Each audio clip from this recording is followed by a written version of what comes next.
Kamu pernah nggak lagi main game terus kamu pakai cheat, kamu ketahuan terus kamu di-banned? Misalnya nih, kamu main Dota atau main Mobile Legend, kamu pakai cheat yang namanya map hack, itu tuh yang bisa ngeliatin orang kalau mapnya lagi kosong ya. Misalnya yang mapnya di semak-semak, itu tuh kamu bisa ngeliat di sana. Atau kalau misalnya kamu main PUBG, game-game serupa yang main game yang FPS, tembak-tembakan itu, kamu pakai cheat yang namanya apa ya? Yang bisa ngelihat di tembok nggak kelihatan itu, jadi kamu bisa ngelihat musuh yang nggak kelihatan di dinding itu ya, kamu bisa tahu orang itu tuh jalannya kemana meskipun udah ditutupin sama tembok. Nah, pernah nggak kamu itu pengen pakai cheat, ketahuan, terus di-banned? Di video kali ini aku membahas sebuah aturan yang harus kita sepakati dalam hidup. Kalau misalnya kamu ngelanggar aturan ini, kamu bakal di-banned. Di-banned sama siapa? Di-banned sama masyarakat. Yuk kita mulai.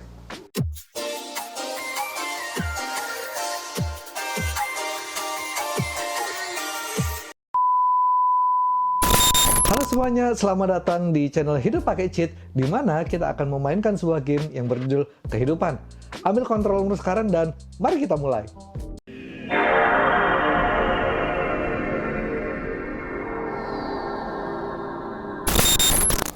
Hai semuanya, aku Uyap. Aku adalah mas-mas yang suka main game. Aku juga main game itu macam-macam ya. Aku ada main di PC, ada main di HP juga, ada main di konsol. Jadi kalau misal di PC, aku juga main beberapa game yang ada di Steam ya.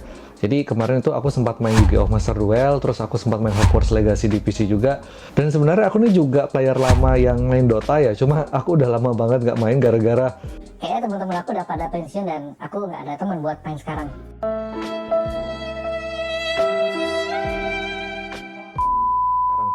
kalau di mobile, aku dulu sempat main Mobile Legend juga. Sekarang udah nggak main lagi gara-gara ya kayaknya aku kalau kelamaan main itu draining time banget deh. Tapi sekarang aku lebih banyak main game tuh di konsol ya, karena aku suka main game di konsol ini gara-gara dia itu single player, jadi nggak membutuhkan banyak orang buat main game. Dan lagian aku ngerasa kalau misalnya game-game single player ini less toxic ya daripada kita main game yang multiplayer ya. Di pembuka video tadi, aku kan sempat bahas sebenarnya gimana sih kalau misalnya kita itu pakai cheat dalam main game. Kan kita pasti kena sanksi ya. Sanksi yang paling apa sih? Ya kita di-banned dalam game itu ya. Cuma kan kalau misalnya kita di-banned sama game itu, ya kita tinggal bikin ID lagi buat main lagi. Nah, sebenarnya dalam hidup kita tuh juga ada aturan ya kalau misalnya kita mau main game itu ya. Ketika kamu itu baru install game, atau misalnya kamu itu baru daftar ID, sebenarnya di sana tuh ada term and condition-nya ya, yaitu peraturan yang harus kamu sepakati. Ya mungkin kamu tuh nggak baca juga, kamu skip. Ya udah, kamu tinggal daftar terus main ya. Nah, di dalam peraturan itu pasti ada aja sebuah pasal yang menyebutkan bahwa kurang lebih tuh pasal itu kayak gini deh. Kamu dilarang menggunakan jasa pihak ketiga kayak semacam cheat gitu ya untuk di dalam main game itu ya. Nanti kalau misalnya kamu melanggar peraturan itu ya Kamu di-banned. Nah, dalam game yang berjudul Kehidupan ini sebenarnya ada aturan juga, yaitu norma.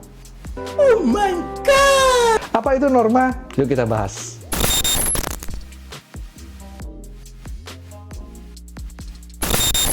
Aku pertama kali dengar kata norma ini itu sebenarnya waktu pas aku SMA dulu ya, pas lagi belajar pelajaran sosiologi.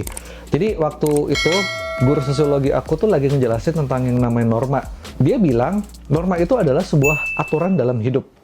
Nah, masalahnya aturan ini tuh sebenarnya agak-agak ya. Norma ini tuh bisa berbeda di satu tempat sama tempat lain. Norma ini kalau secara definisi aku itu menyebutkannya yaitu sebuah aturan dalam masyarakat, dan ini bisa dijadikan sebagai panutan dan biasanya sifatnya mengikat. Mengikatnya ini dalam artian bisa mengikat banget, bisa nggak terlalu mengikat. Nah, norma di sini itu ada 5 sebenarnya, tapi aku nggak bakal bahas banyak yang bagian terakhir ya, karena ini kaitannya lebih ke norma hukum. Aku bakal bahas yang poin nomor 1, 2, 3, 4 ini lebih banyak daripada poin yang kelima.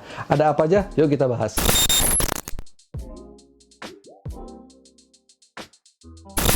Norma yang bakal aku bahas itu ada 5. Yang pertama itu ada norma kesusilaan, yang kedua itu adalah norma kesopanan, yang ketiga itu adalah norma sosial, yang keempat itu adalah norma agama, yang kelima ini adalah norma hukum.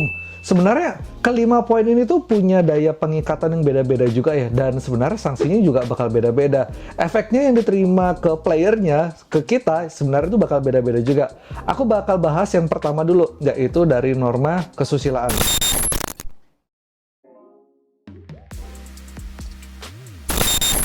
Norma kesusilaan ini adalah sebuah norma yang sebenarnya kita alami sebagai makhluk hidup dan ini sifatnya universal banget. Ini itu bisa dirasakan sama seluruh player yang lagi main game yang namanya kehidupan ini. Kalau misalnya kamu langgar ini, kamu tuh bakal ngerasa yang nggak enakan dalam hati, ada perasaan yang mengganjal gitu ya. Norma ini tuh nggak tertulis, tapi biasanya udah diajarin turun-temurun dan ini sifatnya hierarki kita sebagai makhluk hidup, ya kita tuh ngerasain yang namanya norma kesusilaan ini. Norma kesusilaan ini contohnya gimana? Kamu ngomong kalau bisa harus jujur. Kamu kalau misalnya bisa ngomong itu nggak nyakitin orang lain. Kalau bisa kamu itu nggak berbohong. Ini adalah sebuah norma yang sifat universal dan kalau misalnya kamu langgar, Ini lebih ke dirimu sendiri, yaitu ada perasaan kayak nggak enak dalam hati itu. kalau misalnya nih kamu ngelanggar norma kesusilaan ini, tapi kamu ngerasa kayak yang nggak terjadi apa-apa sama diri kamu dan kamu tidak merasakan apa-apa, mungkin kamu perlu dipertanyakan ya sebagai player, kenapa kok kamu tidak memiliki itu?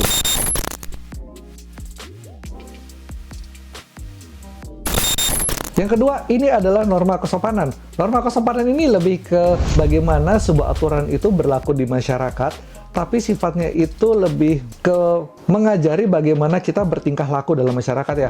Norma kesopanan ini beda-beda, tapi kalau misalnya di Indonesia, kita kayaknya punya kesepakatan yang mirip-mirip deh. Misalnya nih, kalau misalnya kesopanan itu kan ada orang tua yang lewat, kamu tuh jalanin nunduk gitu. Nggak tahu ya sekarang tuh masih ada kayak gitu apa enggak ya. Terus tuh norma kesopanan ini juga kalau bisa kamu memberi itu tangan kanan bukan tangan kiri. Meskipun kamu pakai tangan kiri kan juga nggak apa-apa juga ya. Tapi kan di aturan masyarakat itu kita kalau bisa memberi sesuatu sama menerima itu pakai tangan kanan ya. Dan juga di beberapa tempat itu tuh kalau misalnya memungkinkan itu kalau bisa makannya pakai tangan. Jadi kamu makan makanan di beberapa daerah itu ada yang memperbolehkan kita kalau misalnya makan itu pakai tangan. Cuma kan norma kesopanan itu tidak berlaku kalau misalnya kamu lagi ke restoran fine dining ya. Ya kali kamu itu lagi ke restoran, gak usah yang fine dining deh, kamu ke restoran yang sedikit mewah terus kamu tuh makan pakai tangan itu. Tapi kalau misalnya kamu ke KFC sama ke McD, kayaknya kamu makannya pakai tangan juga nggak apa-apa juga ya. Tapi kan di beberapa tempat makan pakai tangan ini kalau bisa tidak dilakukan. Nah, apa yang terjadi kalau misalnya kamu melanggar norma kesopanan ini? Ya, kamu tuh bakal diomongin sama masyarakat yang di sekitar-sekitar itu ya. Ini orang kok melanggar kayak gini sih? Dia kok bakal kayak gitu? Ya, jadi kamu bakal dapat perlakuan nggak enak gara-gara kamu melanggar norma yang berlaku di masyarakat itu, terutama norma kesopanan. Dan tapi norma kesopanan ini kan sifatnya tidak mengikat ya. Ya, kalau misalnya kamu pede, ya kamu nggak apa-apa gitu aja. Contoh yang paling ekstrim itu karena kebetulan aku tinggal di Bali. Mungkin kalau kamu yang pernah main ke Bali, kamu ngelihat kalau misalnya di Bali, di tempat-tempat wisata itu masyarakatnya kayaknya lumrah ya kalau misalnya berpakaian itu agak terbuka dibandingkan di daerah lain. Mungkin kalau misalnya kalian mainnya di daerah Aceh sama di daerahnya di Bali, meskipun sama-sama di pantai, kan norma kesopanan ini berbeda ya. Kalau di sana, di Aceh sama di Bali, meskipun sama-sama tempatnya di pantai, cuma aku rasa di Aceh dan Bali memiliki norma kesopanan yang berbeda. Apa yang terjadi kalau misalnya kamu langgar? Nah, masalahnya di Aceh ini mungkin aja ada peraturan yang lebih mengikat. Jadi kalau misalnya di Aceh kamu ketahuan pakai pakaian terbuka, nggak tahu kamu bakal dapat sanksi apa yang berlaku di sana. Tapi kayaknya di Bali itu masih fine-fine aja deh. Yang penting kamu tuh masih menutupi daerah sensitif kamu ya. Meskipun pakaian kamu itu lebih terbuka, ya seenggaknya itu nutupin daerah tetek kamu. Kalau kamu perempuan, nutupin daerah tetek sama daerah bawah selangkangan itu ya.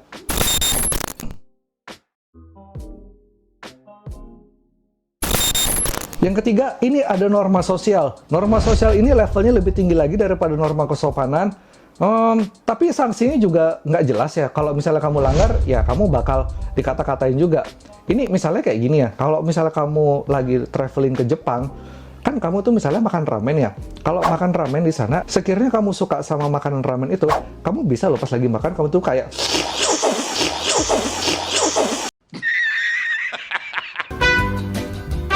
artinya kamu mengapresiasi CV di sana. Nah, cuma kalau misalnya di Indonesia, norma sosialnya kan ketika kamu pas lagi makan, kalau bisa nggak yang nggak berisik, nggak yang sampai gitu juga ya. Ya, ini normanya berlaku kalau misalnya di Jepang sama di Indonesia.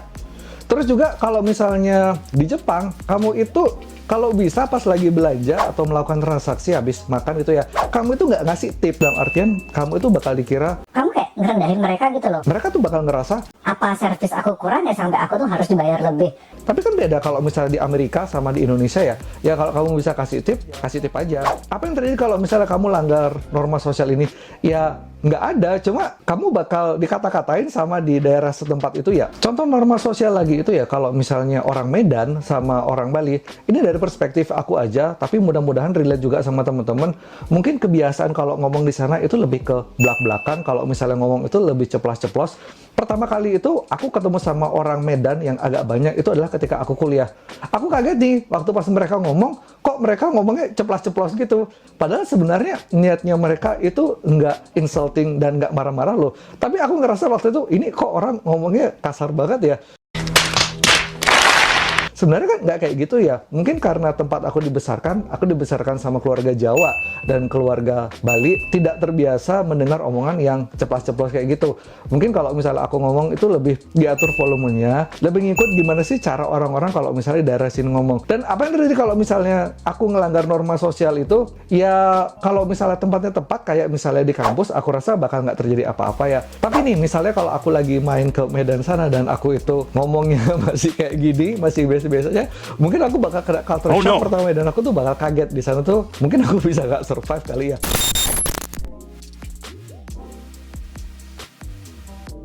Yang keempat, ini norma agama. Norma agama ini sifatnya mutlak dan nggak boleh dilanggar. Setiap agama itu punya peraturannya masing-masing. Yang kalau misalnya Islam, Hindu, Buddha, Kristen, Katolik, atau kepercayaan yang lain, itu sudah ada aturannya masing-masing dan sifatnya mutlak dan tidak boleh dilanggar. Apa yang terjadi kalau misalnya dilanggar?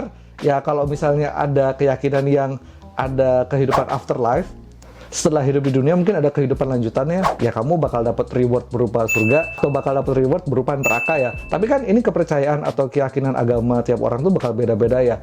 Aku nggak bakal bahas ke sana karena itu sifatnya Kita nggak bisa nyamain keyakinan satu sama lain gimana. Tapi kalau misalnya di dalam bermasyarakat, norma agama ini juga mengatur bagaimana kita berperilaku di masyarakat ya. Karena aku percaya yang namanya norma agama ini nggak cuma ngomongin kita ke Tuhan kita, tapi bagaimana kita berperilaku di masyarakat. Terutama dalam kegiatan peribadahan, misalnya dari beberapa kegiatan keagamaan itu kan setelah selesai sembahyang, ada yang salaman satu sama lain gitu ya. Ini nggak cuma terjadi di satu agama aja, mungkin di beberapa keyakinan juga ada yang merekomendasikan melakukan kegiatan begitu. Jadi setelah selesai sembahyang, kita kayak silaturahmi lah satu sama lainnya gimana. Apa yang terjadi kalau misalnya kamu langgar ini? Di Indonesia, aku rasa jika kamu melanggar norma agama ini, sanksinya itu berat banget loh. Kamu bisa kena cancel, terus kamu itu bisa dikata-katain sama masyarakat, terus bisa aja kamu juga dipersekusi sama masyarakat sekitar. Aku nggak bakal bahas banyak tentang norma agama ini. Ya, kamu tinggal belajar apa yang agama kamu ajarin, itu ikutin aja.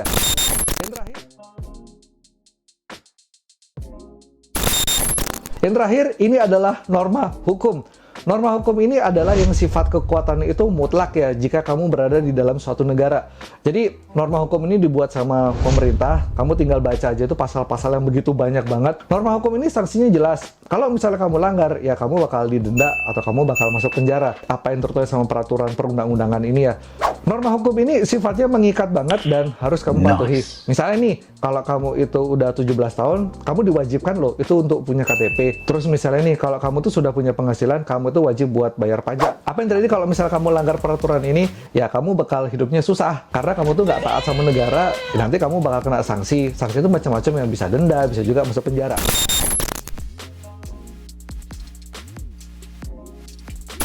Tadi aku udah singgung 5 norma yang bakal kita bahas. Aku bakal bahas norma yang ke 1, 2, 3 ini ya. Norma kesusilaan, norma kesopanan, sama norma sosial ini ya. Karena kalau misalnya kita bahas norma agama sama norma hukum ini, kayaknya itu lebih spesifik lagi dan kamu tinggal baca itu aja. Itu kan sanksinya juga jelas ya. Nah, kenapa kok aku bakal bahas 3 ini ya, yang sosial, kesusilaan, sama kesopanan? Karena ini kalau buat sekarang ini ya, aku ngerasa jika kamu langgar, itu tuh dampaknya berat loh buat hidup kita. Kamu tuh bakal kena cancel, kamu tuh bakal dikucilkan, dan kamu tuh bakal susah ngapa-ngapain dalam hidup. Dalam main game pun, sebenarnya itu ada normanya juga loh. Zaman dulu nih, kalau kamu itu pemain Dota, kamu tuh nggak boleh buat backdoor. Backdoor itu maksudnya, kamu itu nggak ngikut creep ya. Jadi kan creep itu bakal spawn ya di line-nya masing-masing ya. Ketika creepnya itu belum sampai tower, kamu itu dive ke tower terus kamu tuh pukul-pukulin. Zaman dulu backdoor itu boleh dilakukan loh. Tapi kan sekarang di Dota itu ada yang namanya backdoor protection ya. Jadi kalau misalnya kamu tuh pukul towernya tapi creep itu belum sampai sama, tower itu bakal regen. Zaman dulu Itu tuh nggak ada. dulu tuh banyak pas di zamannya masih Dota 1 gitu ya. Orang-orang itu yang pengen ke belat menang, ya udah tabrak aja itu atau dive towernya, ya towernya hancur. Tapi itu di dalam game itu kita berantem loh. Wah itu ada yang backdoor tuh, nggak boleh kayak gitu. Tapi kan sebenarnya itu tidak tertulis di peraturan kalau misalnya kamu main Dota ya, adalah sebuah norma yang ada di dalam game dan kayaknya kita sepakat sama peraturan itu. Kalau misalnya kamu langgar ya kamu bakal dikata-katain sama game itu. Nah, dalam game yang judulnya kehidupan yang lagi kita mainin sekarang, norma ini tuh apa ya? Kalau misalnya aku bilang kamu tuh harus taat dan kamu tuh harus memahami bagaimana sih norma ini bekerja di lingkungan kamu. Kamu tuh nggak boleh egois. Oh, Gue kan orangnya kayak gini, ya gue hidupnya berarti kayak gini dong.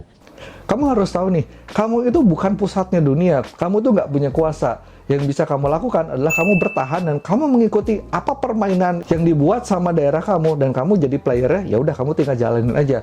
Kalau misalnya nih daerah kamu atau lingkungan kamu itu menyuruh atau memaksa kamu untuk berpakaian yang kalau bisa nggak terlalu terbuka, ya udah kamu ikutin aja. Kalau misalnya nanti kamu lagi mau liburan misalnya ke Bali gitu, kamu pingin pakai pakaian terbuka, ya nggak apa-apa, lakuin aja. Apa yang terjadi kalau misalnya kamu berpakaian terbuka, tapi lingkungan kamu itu tidak mengindahkan kamu berpakaian terbuka? Ya kamu bakal dikata-katain. Dikata-katain itu nggak cuma di tempat hari itu aja loh, tapi besoknya dia mau ngomongin sama tetangga. Mungkin kamu tidak melakukan sebuah kejahatan ya, tapi masyarakat di sekitar kamu itu tidak menghendaki kamu berpakaian terbuka loh. Bisa aja nih, kamu tuh bakal disusahkan dalam hidup. Misalnya pas kamu lagi beli makan, kamu tuh kayak didiemin. Kamu pas lagi ngobrol sama orang, kamu didiemin. Nah, didiemin ini itu kan salah satu bentuk keresahan orang ya. Bisa aja loh, orang tuh nggak suka sama kita, tapi mereka tuh nggak bilang. Yang aku ingin sampaikan ke kalian adalah, kalau bisa nih, kalian itu nggak punya banyak musuh. Kalian itu biasanya punya banyak musuh kalau misalnya kalian tidak mengindahkan sebuah norma yang berlaku di dalam lingkungan kalian loh. Bisa aja nih kalian itu ngerasa nggak melanggar, tidak melakukan apa-apa, tapi sebenarnya kalian melanggar cuma nggak sadar aja. Ini banyak kejadian sama beberapa teman-teman aku atau teman-teman yang mungkin nonton video ini juga ya. Kenapa ya? Mungkin kalian tuh punya teman yang kalau bisa dibilang itu Itu nggak asik ya. nggak asik dalam artian itu. Nah ini kok orang begini banget sih? Nah dari situ aja kan sebenarnya nggak ada yang mereka langgar ya. Tapi kalian tahu mereka tuh nggak asik gara-gara mereka tuh tidak mengikuti aturan atau kaidah yang berlaku di lingkungan kalian. Sehingga kalian bisa menyimpulkan mereka itu nggak asik. Norma ini itu beda tempat, beda peraturan juga. Yang tadi kayak aku bahas itu ya, kalau misalnya di Jepang, kalian itu tidak sopan kalau misalnya ngasih tips ke orang. Tapi kalau misalnya di Indonesia atau di Amerika itu, ya kalau ngasih tips nggak apa-apa juga. Mungkin kalau misalnya kalian pernah belajar peribahasa, ada peribahasa yang menyatakan di mana bumi dipijak, di situ langit dijunjung. Aku rasa itu bener banget ya. Karena sanksi yang 1, 2, 3 ini itu sebenarnya nggak terlalu kelihatan ya. Karena kalau misalnya kalian ngelanggar norma agama, ya udah kalian dapatnya neraka. Kalau misalnya kalian itu ngelanggar norma hukum, ya kalian bayar denda atau kalian itu masuk penjara.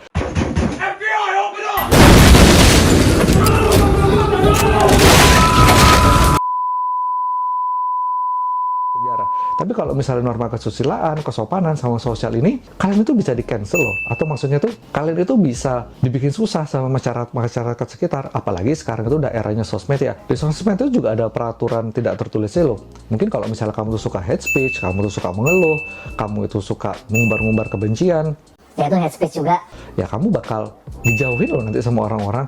Kalau kamu dijauhin orang di sosmed, mungkin kamu ngerasa, Ah ya udahlah, ini kan sosmed gue. tunggu dulu. Kalau misalnya nih di sosmed aja itu kamu berperilaku tuh nggak baik dan orang-orang tuh nggak suka sama kamu, gimana kalau ternyata dia itu bilang ke orang-orang lain juga? Oh ternyata kalau seorang itu nggak asik. Padahal kan sebenarnya kamu tuh nggak kayak gitu aslinya, tapi gara-gara kamu itu sering berkeluh kesah, kamu itu hate speech melulu, kamu itu ya pokoknya nggak asik dari di sosmed, kamu tuh bisa aja di cancel loh. Pahit-pahitnya nih, kalau misalnya kamu tuh ngelamar kerja, HRD itu juga kadang-kadang ngecek sosmed kita loh. Pas kamu dikepoin nih sosmednya, wah ternyata orang ini suka hate speech, orang ini nggak asik. HRD nggak butuh alasan, nggak butuh skill kemampuan kamu kalau misalnya kamu itu secara etika sosial atau secara norma bersosmed itu nggak asik. Kamu tuh bisa nggak diterima loh. Kalau misalnya kamu tanya ke HRD, kok saya nggak diterima padahal saya udah memenuhi kualifikasi? Dia nggak bakal cerita kalau ternyata kamu itu nggak asik di sosmed. Yang terakhir, aku mengasih pesan ke teman-teman juga, meskipun kalian itu generasi rebel, ya generasi yang mungkin sopan santunnya itu beda ya sama generasi-generasi orang-orang tua kita zaman dulu ya. Mungkin sekarang kita lebih terbuka, kalau ngomong tuh lebih ceplas-ceplos sampai kita itu melupakan yang namanya akhlak ini ya. Dan kalau misalnya kalian ngelanggar ini, tanpa sadar mungkin kalian itu bakal di-cancel juga sama lingkungan sekitar kalian. Jadi itu aja yang aku bahas tentang norma ini. Nah, kalian coba share di kolom komentar di bawah dong. Kalau misalnya di daerah kalian, peraturan yang berlaku itu kayak gimana sih? Apakah peraturan ini juga berlaku di daerah lain? Apa yang terjadi kalau misalnya kamu melanggar peraturan ini? Segitu dulu video ini, mudah-mudahan bermanfaat. Like kalau kamu suka video ini, dislike kalau kamu nggak suka. Jangan lupa subscribe karena dukungan kalian sangat membantu aku untuk mengembangkan terus channel ini. Mungkin kita bakal ketemu di lain kesempatan. Dah.